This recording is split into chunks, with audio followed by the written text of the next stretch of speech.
Okay, guys, my name is Kevin Clark. I think I know most of everybody on the call. There may be a few people who I'm just getting to know, but I am the executive director of Dakar Foundation for the Performing Arts. I'm a job training, actually a career training and placement program that is looking to try to get as many people placed into paid internships this summer that could last a little longer, and those are called apprenticeships. Those are initiatives that are set forth by the state of California that I am trying to qualify and have compliance with all the things that they're doing to launch this new initiative. It's really focusing on community colleges, Cal State universities, and any other private institutions who have folks who are willing to adopt something called apprenticeship. And I'm focused on digital media, sports and entertainment career pathways, where I can actually make sure those connections focus just on those career pathways. And anybody that's not interested in those probably shouldn't be on this call. So I think we've got everybody that is interested in sports, entertainment, and media. And if there isn't anybody that objects, I would like to have a 30-second round of introductions. And I'm going to start really just from left to right. And first person up, and if everybody can unmute their mics, give us a chance to kind of do a crisp one on this one. Okay, John Bassinelli, can you give us a 30-second intro of the who, what, where, why, and how you're going to help us get more people into the workforce? Thanks, Kevin. I am in entertainment sales and marketing, primarily sales and management, running radio stations and digital marketing companies. Mostly in Southern California over the past 15 to 18 years, working with radio, television, major ad agencies and major client accounts from entertainment, automotive, quick service, a variety of different categories of business. Kevin and I met a couple of years ago because I was trying to reintroduce audio media to college campuses around the country and looking to create an opportunity for campuses to reinvent a digital radio station. So that's how Kevin and I connected, and it turned into looking for opportunities to clear more of a pathway for graduates to be able to enter the workforce. Great, thank you, John. We're a little over, but that's good. Okay, everybody, look at that as a almost got it. Okay, next person, Juliet. Can you unmute? Hi, my name is Juliet Carty. I'm originally from Aruba. I just graduated Cal State Northridge, and my goal is to be a showrunner. I have a degree in entertainment media management, and over the last year, I've interned with a director, Leslie Small, and he's helped me like work on different projects so I can get like the gist of the industry. So my goal is to like showrun and have fun in the industry and create different content. So yeah, that's it. All right, thank you, Juliet. Sorry. Okay. No problem. Okay, next, Lamont, if you can unmute and give us a brief intro. Right. Well, before I get started, Leslie Smalls is my wife's cousin, so he's a good dude. Yeah. I'm a television and film producer. I was with MTV for like 15 years, I've created not created, but I've produced and cast over 36 hit reality shows. I co-run a studio in Manhattan Beach, right next to where they're shooting Avatar.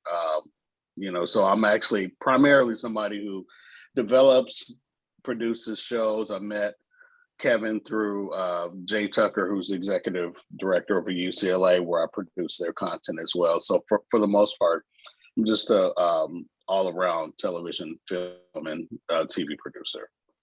Thank you, Lamont. Okay, next person I have on my screen, Damone Williams. Can you unmute and give us a brief intro, Damone, of why you're working with us here? You're on my payroll, so come on, man, make us proud.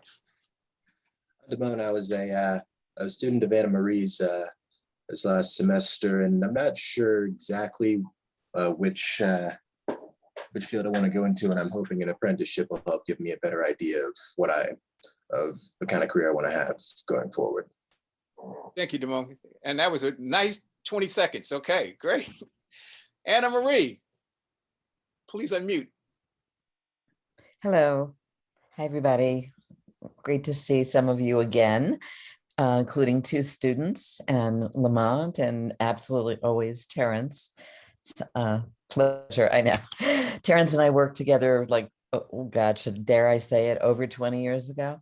And have stayed in touch, during all that time. So I have a background also in production and film production and in web production development, and all of it converging in things like the American Film Institute's Digital Content Lab.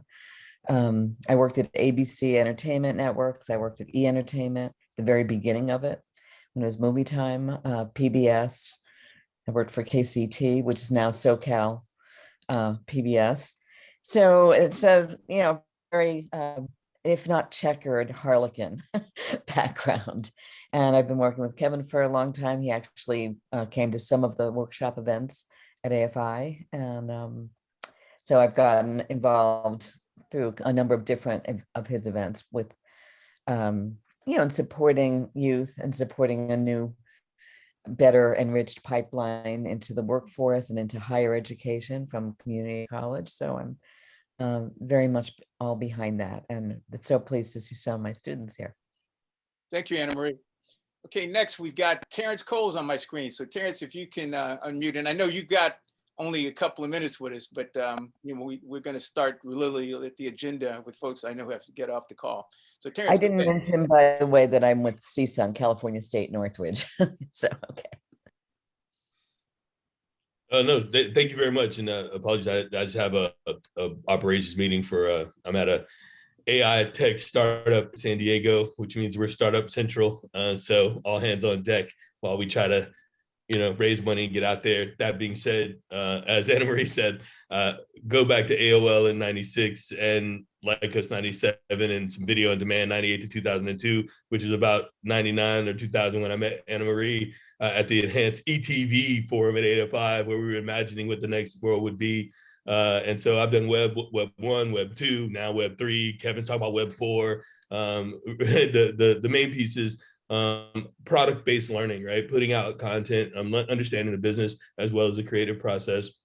And certainly there's a lot of projects I'm now working on, whether it be NFTs, metaverse. I'm producing a live event out of Harlem on the 19th. I just produced an event out of the United Nations on the 25th of May. It's crazy, but really happy to see everybody here and happy to provide opportunities for young people to go along for that ride and have an understanding of the things that we do from a business perspective, and understanding what those skills that are necessary to get that done as you work back into how you matriculate through the educational process to build up that. So happy to help and happy to be part of the process, and hopefully can put some folks to work since Kevin's paying for them. There you go. Thank you, Terrence. Okay, next, Dana Womack. Hi, I'm Dana. I graduated from Biola University in the winter of last winter with a degree in film and media arts.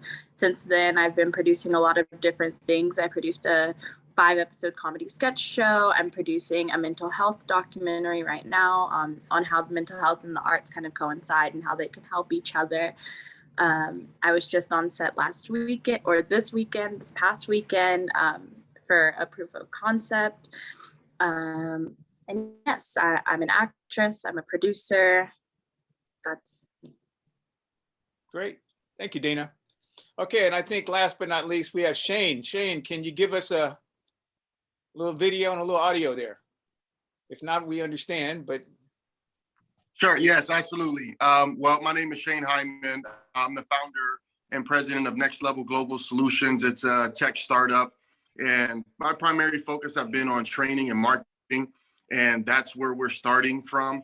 Just wanting to, lead people, create opportunities, aggregate, and really just direct people in the right way so they can have opportunities. Okay, fantastic, guys. All right, now there are two people who aren't on the call that I'm going to try and emulate.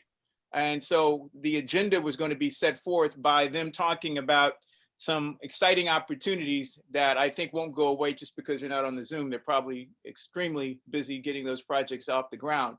But what I do want to talk about, and this is really the most important thing, is opportunities. And what is an opportunity defined by Dakar?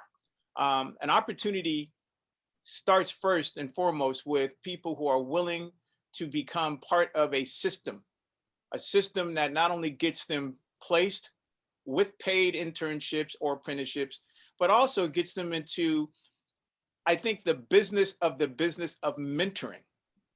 A lot of the young people that we hope to bring forth into the industry, we're hoping that they're going to be mentors. They're going to be able to reach back and do peer-to-peer mentoring, or somewhere down the road, they're going to be in a position to hire someone. And they need to really be the people who actually take on the leadership role in whatever we do, and be able to, I don't say give back, but give forward to people in their peer group. And at some point, we want to reach down even further to those folks who are in primary school, in secondary school, so that we can actually start to show them that, you know, student voice, student agency is real. So that's the opportunity that I'm looking to make sure becomes part of the process, as Terrence said. So the opportunities that I wanted to talk to you guys about, and I'm recording this for that very reason, so that the people who aren't on the call can see some of the faces and be able to match them up with their opportunities. And I'll enumerate a couple of them. One is an opportunity that is become an opportunity to find people who want to work on a set for a film project that starts June 27th. And I've asked a couple of people on the call to submit resumes, reels, IMDb credits, so that I can actually try to match them up with this film opportunity. It's got some A-list actors, and they literally are trying to find you know, a way to get extras and anybody else that can actually start on June 27th. So that's the first opportunity. And I'd be happy if anybody offline wants to know more about that project, I will plug you in. The second project is another film project that is being shopped. This person came out from Virginia to meet with Jordan Peele. And this is a project that's looking for a director. It's already been funded and it literally is ready to go as soon as they find the right director. But they're doing a lot of pre-production, and they've actually invited me to look for not only a director, but for staffing. And I'm looking to try and see if I can actually make this film project one of the things that we can have our students participate. The production will be here in Burbank. The producers are in the East Coast. The third project is one that came from the same film opportunity. And I'm going to have Terrence, because Terrence said that, and actually Anna Marie and Terrence, I want you guys to give me some overview of the domes in the LA Arts District that are really focused on immersive media. And I have some slides as well as some leave behinds on this project, but the CEO of the company, Steve, wants to plug in Dakar to help to create a pipeline into their productions. So Terrence, if you can, could you give me a little bit of a overview of what you know about Steve's project?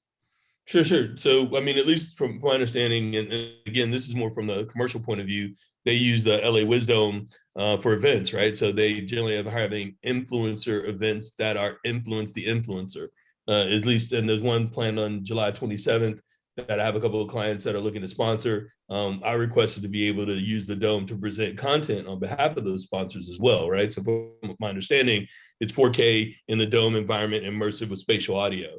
And so, you know, my vision was to incorporate some sponsors to sponsor content in that Dome, in addition to being there physically on site.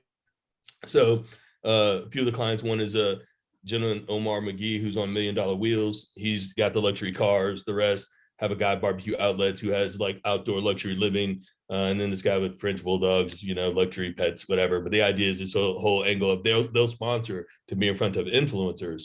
The goal here is to produce content within that Dome environment that is now immersive. And so that doesn't really exist, right? A lot of these brand sponsors would not know how to create a commercial or content in that environment. So that's where we're headed. It all comes with bringing sponsorship dollars, right? I end up being the monetization guy. If I bring money, then people say we can produce stuff. So that's where I sit. But the sponsors want to do it. I'm negotiating the price with those sponsors to get a presence. They're talking about 8,000 influencers. So this is influence the influencer. And these guys get paid $50,000 to $300,000 a post, who are captive, and getting posts from them by being in that environment is the end goal. Great, great. Anna Marie, can you give me any overview of what you understand about Steve's product? Yeah, it's not domes. It's not multiple domes. I mean, there are domes in other locations, but there's this big one that's in downtown LA in the Arts District. And it's an environment that you walk into. There's generally themed productions being put on. The most recent one that I'm really sorry I wasn't able to get to was a celebration of the birthday of Miles Davis. So there's things that are projected. It's basically meant to be immersive. It's not really interactive. So that's a whole nother thing that could be done in there at some point, but nothing changes based on an individual's interaction with the technology. So it just gives you a feeling of being inside a 360-degree environment of projected images and music, a lot of music. I used to live a few blocks away from it. Sometimes it was too much. Is it like the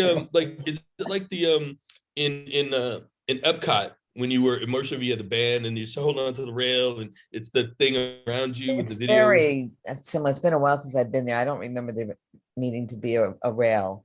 It wasn't. Yeah, no, like well, that. there you used to Yeah. have to hold on because they used to freak people out, but now I think we're Yeah. maybe used to it. Yeah, I think that definitely as we acclimate to things. I mean, there's a point in time when people were terrified of a train coming at them in black and white in a movie theater. So yeah, no, There's the evolution of immersiveness, right? yeah. I think that it's more to have people be able to come in and dance. They had one that was Yeah. based on Queen. They had a couple of a Bohemian Rhapsody thing, and there's a couple of different ones. They've had a couple that were more like new age, From a new age production process, spirituality stuff. the from video there. is still 4K video out, right? Is there anything special that you know So- about the production necessary to do it? Just 4K video out, and then they handle the rest into the dome? I think so. That's as far as I know. I don't know enough. I was on a panel at one point. He was one of my panelists at Digital Hollywood. So I learned a little bit more about it then, but I think it's already changed a lot as well. And then the spatial audio is unique. I mean, from what I understand, a spatial audio designer could actually design the audio experience. So it's very different based on the decibels you hear, based on your distance away from the screen and the rest. Absolutely. And well, even a lot of VR has spatial audio as well. So a little piece that was done by Secret Location, Dudamel, in the LA Phil, you could turn your head towards the strings and start to hear the strings, which you couldn't really do that in the real life situation. You know, it was more of a blank sound. Yeah, no, it sounds like the sound is more the video is the video, but it's like the sound is at least more, it is more tuned into a new production paradigm. And again, I'm trying to use this for potential jobs that'll come up, right? Yeah, Those yeah. sound designers are probably the first up to do something totally different. I think audio is more than 50% of any AV experience. And Wow. you can get away with corrupted video and images and photography and different levels. But if you have bad audio, unless you have a real reason for it to sound corrupted, it'll ruin the entire experience. Wow. And I'm gonna dovetail off of the conversation you guys are having about Steve's project. John, can you explain to us your vision of how we can take a group of students and put them into a digital audio environment to produce a product, a show? Your vision. We work with a lot of different clients, advertisers, from in a variety of different categories, on a direct basis or through an agency or an in-house agency. So we work with the client in a pretty intimate way to create solutions, media advertising solutions to help them achieve a specific goal.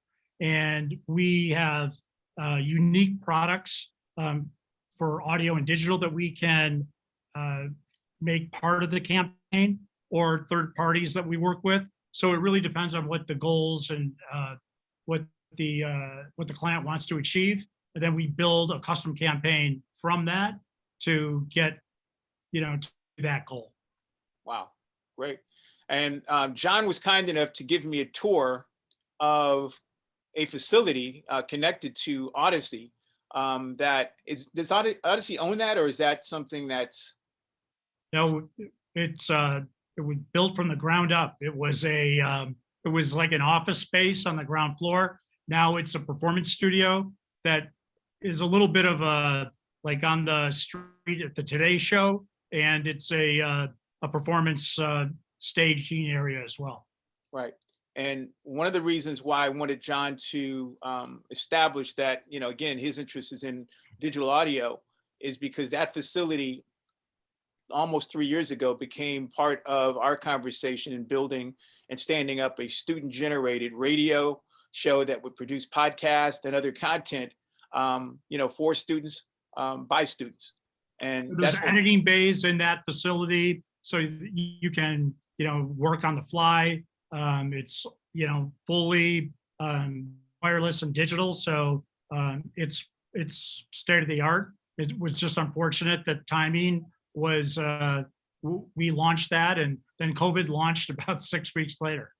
right. And so my idea of connecting with John's vision is, if we had a program to stand up, what would be editorially or content-wise a way to use the facility as a one-off or multiple times if we're invited back.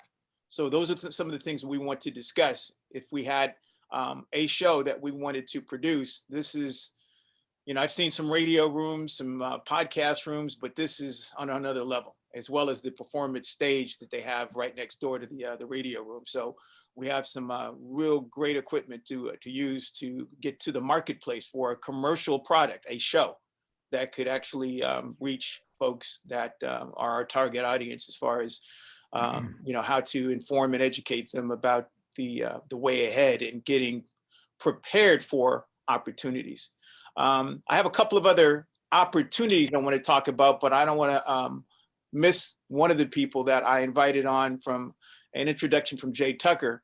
And I'm going to set this gentleman up a little bit by talking about conferences. Part of what we're trying to do to introduce students to the industry is through industry conferences, where Inside Baseball is shared by the registrants. The keynote speakers come to talk about everything from new innovations, new releases, and just really, again, giving, some futuristic look of where the industry is going.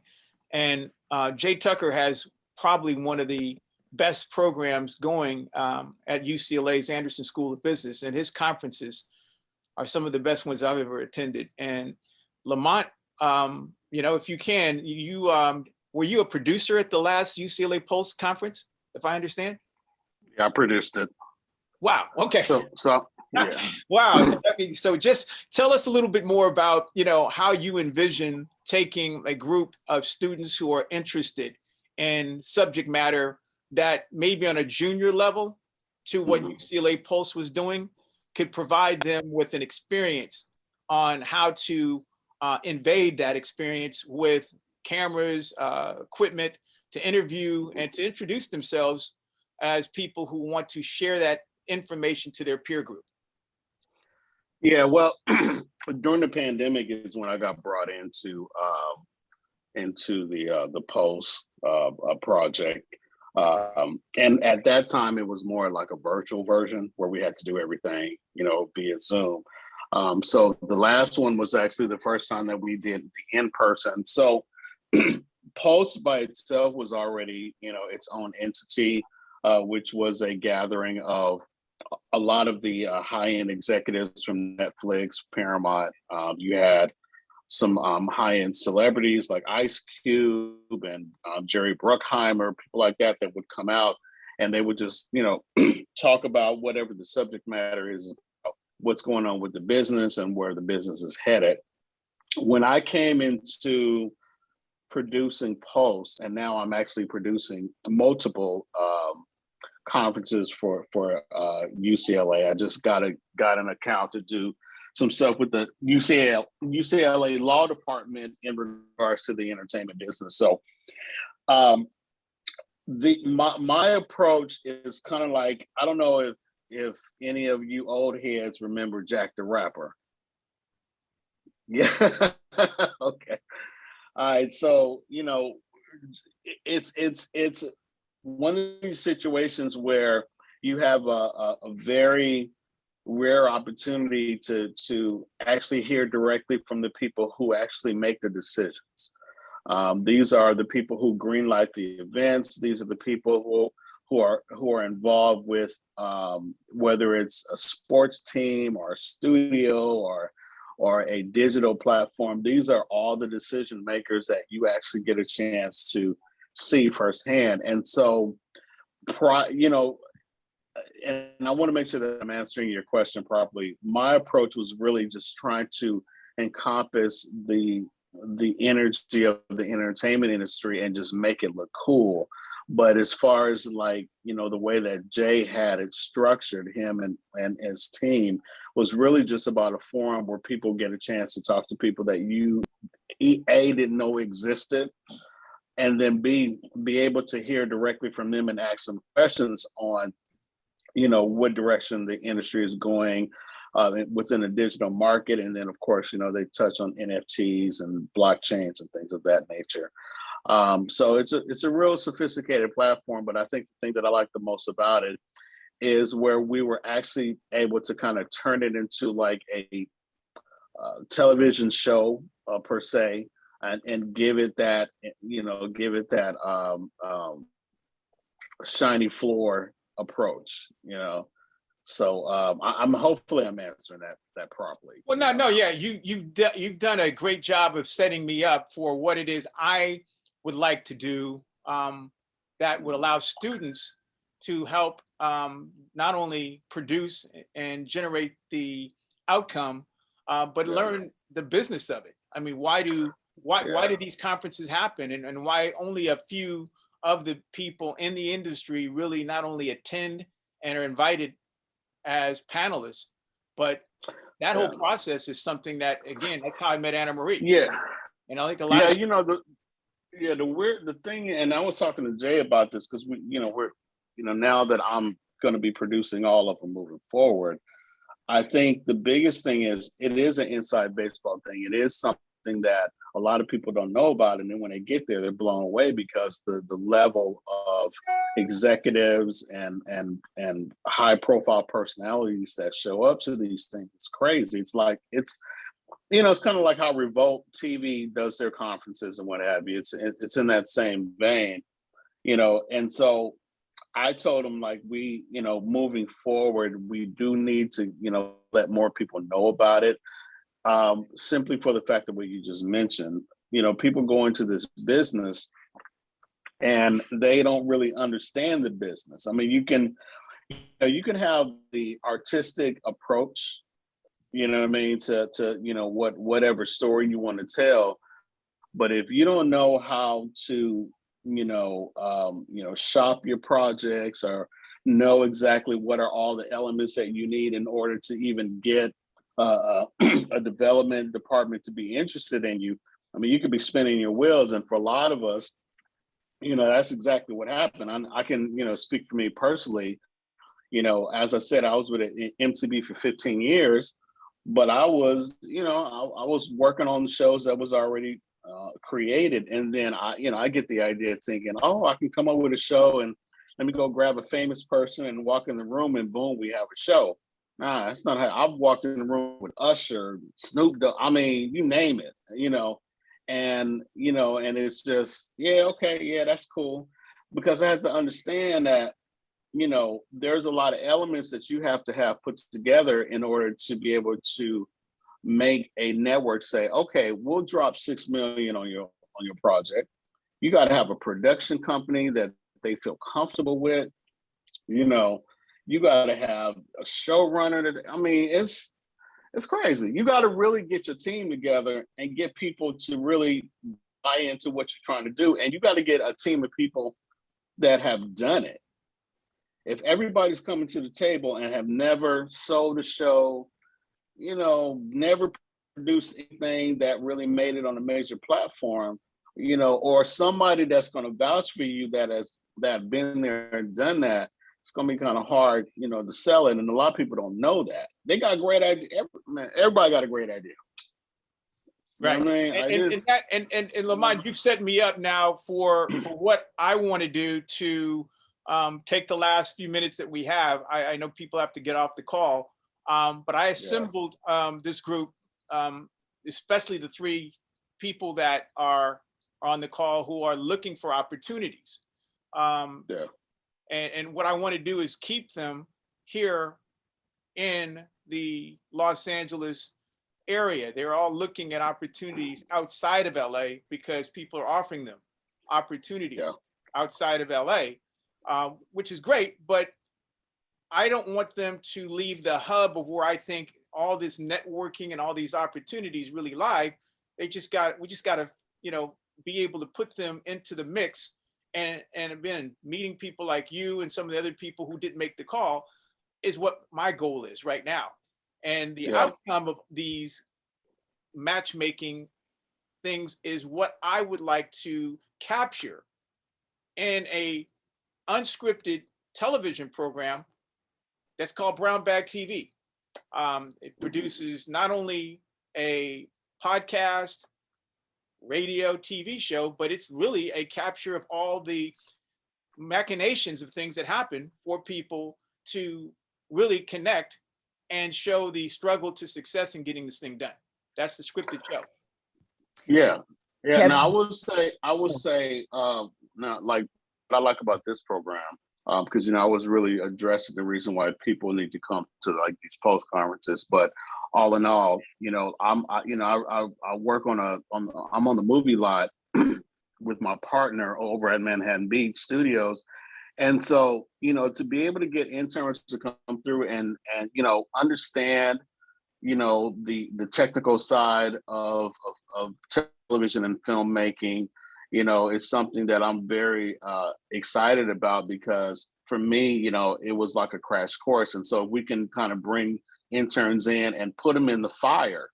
You know what I mean? Get behind that camera, you know, let's go, you know, and that way they can kind of see what it is and the long hours that it takes. I mean, it's a crazy grind, but I have no problem putting an intern in it and showing them exactly the reality of what this is. Nothing like the smell of smoking, roasting interns. Right. Kevin, I wanted to say I misspoke before, and actually even worse than that, I'm correcting you with my misspeaking. There are 5 domes at the immersive park, at the full park. So I was Well, and what I you know, again, I'm not representing the opportunity correctly, but we will get a chance to talk to Steve about his vision for getting talent into play in some of the infrastructure that he's already got set up. I don't know if we're going to do this by group, but as soon as I know that the opportunity has something we can share with, you know, again, people like yourselves who can get these students prepared, Steve's looking for talent. Yeah, he is the one who was on my panel that time, and I met him several times before that. It's grown a lot, actually. There are 5 of them now. The largest one is 90 feet in diameter. Wow. Okay. Yeah. Well, that sounds like an exciting one. So what I'm going to do now, I want to ask the young people on the call to kind of, you know, tell us about their vision for how they can bring something to the table based on, you know, not only their focus for, you know, their long-term career pathways, but where do they think that they could actually be relevant to being intern / apprentice? I know that no one likes that term, but my goal is to get people paid to be interns and apprentices. I know everybody wants to be their own writer, director, producers, showrunners, but the opportunities I have right now are for people to connect with people like Lamont and with John. So can you tell me, let's start with Dana. Dana, what are your, tell me what you're hearing and what you're feeling about what you think that is a opportunity for you to stay here in LA. West Coast. I definitely love being on set. I have been on set as a AD, as a location manager, as a PA, as an actor. So I can kind of jump around into different areas. I could also probably, the only thing I could do in camera department would probably be not first AC, second AC, just because first AC, I'm not as good as focus pulling, and I'm not a DP, but I can second AC. I can pretty much hop in any location or any position on set. Great. Thank you, Dana. Damone, unmute your mic if you can for me, sir. And I know you're still in kind of the career exploration phase, but in a perfect world, what would you like to immerse yourself or get yourself, into to look around and see what you can grab a hold of as the short to long term success for your career? Could you kind of discuss, we're actually going to Warner Brothers, but you said you want to work for Warner Brothers and on the Warner Brothers set at some point. Is that still the same goal? Yeah, I'd say it's the same goal. Well, for I think my time at CSUN, I wanted to I used to be an animator, but a bit rusty in that department. So I guess I'm a little less sure of what I want to do now. Okay. Well, what can we do to kind of crystallize what you want to do? Because I want to match you up with the people that you can express that this is where I want to try. So I don't want you to be put on the spot, but I need to see if someone like Lamont or John could see, hey, can I use this guy as one of my crew? So is there something that you've heard that can resonate or speak to something you want to try right now? Anything that you heard that you can respond to about things that you'd like to try? I think there's a lot of roles for animators and a greater and greater need for animation, actually. If you find, that's the thing, is to look up, I think, what Damone can do with a lot of opportunities and new opportunities that are out there. So I think, especially with new media and overlaid images of augmented reality, for example, titles for shows. So somebody else might be helping to pull focus and shooting, and somebody else might be editing later. Well, boy, those titles and how they're going to be used to bring images on and off, whether it's a video, a television show, a YouTube or Vivo video, or a Wisdom experience, 360 degree.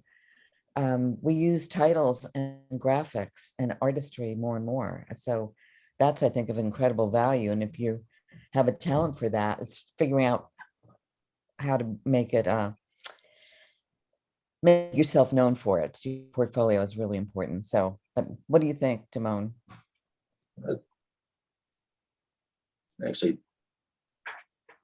done a bit of digital editing. I'd say probably want to learn more by doing that. Mm-hmm. Yeah, I think there's a lot of room to do more than one thing. Just If I can also interject, a lot of times, you come into this industry and it can be a little overwhelming. I mean, there's so many different facets of it. And, like for me, I started off in casting. I didn't go into this saying, oh, let me be a producer, let me be a director, because sometimes some of this stuff can be a little intimidating. For the most part, you go in there, you find something that can speak to you at that given time. And as you learning and as you grow, then your passions will connect to other things that that you'll absolutely gravitate towards. Now, what I will say is, there's nothing wrong with knowing how to do more than one thing. Matter of fact, you have to. Steven Spielberg, he's a person, he'll tell you straight up, he knows everything from being a PA to being a director. And he knows every role, every department, best boy, lighting, grip, And so to be able to be educated about the whole ecosystem will only strengthen you. But as far as having to make a decision, like right now, I have to choose this path. You just choose something that, that can get you in there. And I think that, PAing, it's so funny because people take PA. I don't know if people understand the importance of being a PA. I know it feels like grunt work, but man, that is the essence of this game, because when you get in there and you start PAing and start learning, the grueling process, and then start understanding the world around you. I mean, that's a very valuable position. And I could tell you, most of us that started in this business, we didn't have nobody saying, we're going to pay you to intern. Are you crazy? Well, that's insane. We're going to pay you to go on set to intern and you don't know nothing? Man, get out of here. So this is valuable stuff. So yeah, brother. So yeah, don't get intimidated by any. Just find something that you feel that can speak to you right now, and then grow from that. That's my advice. Great. And we're running up against the end here. I wanted to let Shane, and I wanted Juliet to meet you, Lamont, personally. As soon as she joins us again. Hi, sorry. My No problem. So we're gonna do Juliet and then Shane, and we're gonna close out. Juliet, if you can, same question, your vision for how you believe short to long-term you can impact the industry, especially working, through some of the relationships that I've introduced you to, and then I hope to introduce you to after the call. So if you can't just share with us, a little bit about your vision for impacting the industry. Oh, okay. So I look at production as like building a puzzles because I love building puzzles. It's like all of the pieces and like everybody works on it. And it's like the final result is like this big, beautiful project that we all have and we all adore and we can enjoy. So I feel like I like putting stuff together. So that's why I feel like development is where I'm really interested in. And because I like putting things together and getting the crew and all of that side of it. And I want to show run because I recently worked on a project and I was looking and observing the showrunner and I realized I was like, oh, okay. So he's putting everything together and making it what it is, the show that we're all working on, but everything is going through him and then he's the liaison between the network and all of that. And then I realized I was like, oh, but he's kind of telling, I kind of want to, I don't know, make whatever I work on, make it authentic to the culture and the people who are working on the project. Because I feel like that was not represented right in that show that I worked on. That's just my opinion. But yeah, so I think that's what I could contribute is development because that's what I'm really passionate about. So yeah, I hope that answers the question. Okay. And the most important thing and Shane, if you can, before I wrap, can you join us and tell us a little bit more? And I'll set you up by saying this is a gentleman who knows a lot more about blockchain, NFTs, and more importantly, the processes that can be adopted for the business of the sports entertainment and media game. So that's what Shane's been talking to me about. Shane, anything you want to impart on us before we break? Yeah, just to kind of speak to that, I feel like everything kind of intersects when you create a cohesive environment.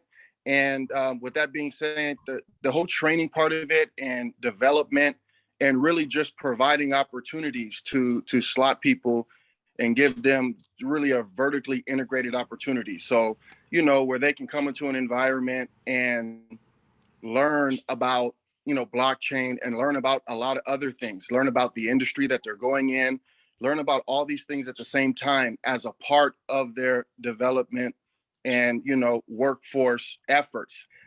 Also, a lot of what we're doing through my company is aggregating funding and putting projects together. We want to create a film incubator. We're always trying to source projects. And, with that being said, trying to get talent, trying to create more environments for people to learn, grow, and thrive. And for me, I always wanted to have, blockchain, some financial learning, and everything just all built into the process. So, that's one of my dreams and one of my passions to help contribute in that type of way. So that's kind of my take on it. Great. Thank you, Shane. So again, I'm going to try to tie this together by saying this is a kind of an ad hoc meetup of people that I'm going to try to match with some opportunities. And again, opportunities like the film project that's going to start June 27th. Lamont has film projects that he didn't mention, but literally I'm trying to keep as much talent who lives on the West Coast, wants to work in our creative tech economy and become folks who then will eventually hire people from these communities. That's what my goal is. So I don't want people to think that you can't do that if you leave and go to Atlanta or DC or whatever, but we know relationships are everything. And if we can get you guys connected to opportunities, we hope and think that you will, again, in turn, create opportunities for others. So that's really my goal. And the last opportunity that I want to talk about is one that a very exciting one. I've just joined an organization called Origin. I couldn't even describe it to you as much as I will tell you that I'm going to be working as an ambassador and a producer on some film, merchandising, collectible, and memorabilia projects to produce not only NFTs, but to produce experiences called Impossible. It's a way for us to now capture the process of taking all the things that in the 2D to the 3D world, create now to the 4D products that people are trying to figure out, where is the next. So I will, again, update everybody on all of the projects that I have. But again, I want to thank Lamont. I want to thank Anna Marie, Dana, Juliet, Shane, Damone, Terrence, and John, all for joining us. And again, I put this meeting together so that we can take advantage of these film and TV projects that are going to happen with or without us. So this is just, again, our opportunity to make sure we don't miss anything. Lamont, you do have some projects that you may be looking for some talent, as well as I'm looking for 18 to 24-year-old people. If you guys know of anybody 18 to 24 who lives in the city of LA, I can pay them. Yeah. Yeah, no doubt. I need you guys to know that I can actually unlock some economical opportunities for people if they're willing to take our training and our mentorship. So, Lamont, you want to take us out on anything that you can share with us about opportunities, projects you may have? Yeah, I currently got a show over at Disney being developed. It's from the old 80s Breaking franchise TV series. I'm also developing one documentary. It's on the history of female guitar players. And then I'm looking to cross over into doing a biopic on Sister Rosetta Thorpe, which I don't, some people that know what I'm talking about with that one. Yeah, so I'm working with her. I do. That's fantastic. Yeah. So I've done a lot of biopics. I worked on the Aretha Franklin Respect movie. I was in the development stage of the BB King movie that's coming out on Universal. So I really have a passion for biopics. And so this Rosetta Star project is actually something I'm very, very, very extremely passionate about. Wow. Well, So again, so everybody that's looking for the opportunity, I'm going to share with you Lamont's email address so that you can send him your best portfolio, your best material, because he has promised that he will look at talent. And I'm, hoping that that's going to be the outcome for everything that happens. So again, thank you guys for joining. And, again, this is just the first of hopefully many meetups that will reduce the barriers for entry. Okay, thank you guys. Bye. Thank you. Thank you. Thanks, everyone. Bye.